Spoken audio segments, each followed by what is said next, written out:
78ാമത് സ്വാതന്ത്ര്യ ദിനാഘോഷ നിറവിൽ രാഷ്ട്രം. പ്രധാനമന്ത്രി നരേന്ദ്രമോദി ചെങ്കോട്ടയിൽ ദേശീയ പതാക ഉയർത്തി രാജ്യത്തെ അഭിസംബോധന ചെയ്തു. With centuries of history embedded in its walls, the Red Fort is a true example of architectural brilliance. Everybody now awaiting the arrival of Prime Minister Narendra Modi here at Red Fort. The Guard Commander Vinay Dubey giving the command as the Prime Minister's carcade gently takes the curve of the moat. माननीय प्रधानमंत्री महोदय का विधिवत स्वागत माननीय रक्षा मंत्री श्री राजनाथ सिंह द्वारा, रक्षा राज्य मंत्री श्री संजय सेठ भी यहां पर उपस्थित, chief of defence staff general Anil Chauhan, थल सेना प्रमुख जनरल उपेंद्र द्विवेदी, नौसेना प्रमुख एडमिरल डी.के. त्रिपाठी और GOC Delhi area lieutenant general Bhavnish Kumar.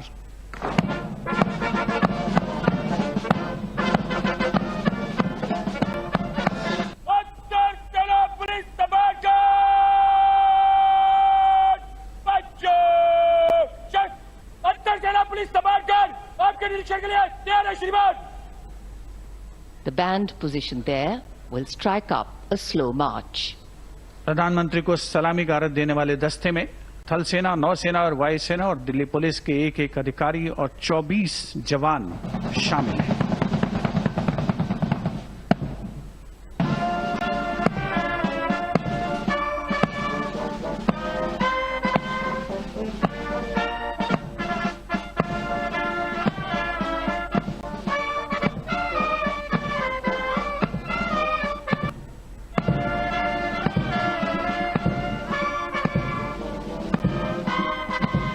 Or the Lahori Gate, as it is used in common parlance, the flag hoisting ceremony, in fact, at the ramparts of the Red Fort, the arrival of Prime Minister Narendra Modi at the dais.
രാജ്ഘട്ടിൽ പുഷ്പാർച്ചന നടത്തിയ ശേഷമാണ് പ്രധാനമന്ത്രി ചെങ്കോട്ടയിലെത്തിയത്.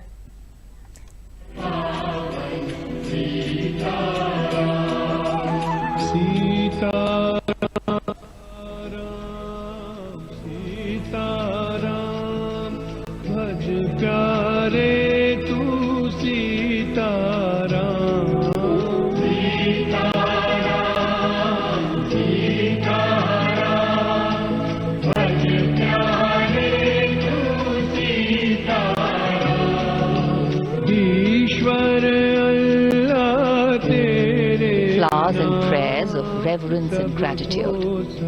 To find the path, to lead with foresight, to keep the faith and walk in spite, to hold your ground when no hope is found.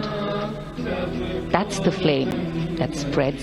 राष्ट्र का बापू को नमन और समस्त राष्ट्र की ओर से बापू को श्रद्धा सुमन अर्पित करने के बाद माननीय प्रधानमंत्री अब लाल किले की ओर प्रस्थान कर रहे हैं. जो दर्शक സ്വാതന്ത്ര്യ സമര സേനാനികളെ അനുസ്മരിച്ചുകൊണ്ടാണ് പ്രധാനമന്ത്രി പ്രസംഗം തുടങ്ങിയത്. 2047 വികസിത ഭാരതം എന്ന ലക്ഷ്യം കൈവരിക്കാൻ നമുക്ക് സാധിക്കുമെന്ന് പ്രധാനമന്ത്രി പറഞ്ഞു. आज वो शुभ घड़ी है जब हम देश के लिए मर मिटने वाले, देश की आजादी के लिए अपना जीवन समर्पित करने वाले, आजीवन संघर्ष करने वाले, फांसी के तख्त पर चढ़कर के भारत मां की जय के नारे लगाने वाले अनगिनत आजादी के दीवानों को नमन करने का ये पर्व है, उनका पुण्य स्मरण करने का पर्व है। आजादी के दीवानों ने आज हमें आजादी के इस पर्व में स्वतंत्रता की सांस लेने के लिए सौभाग्य दिया है। साथियों,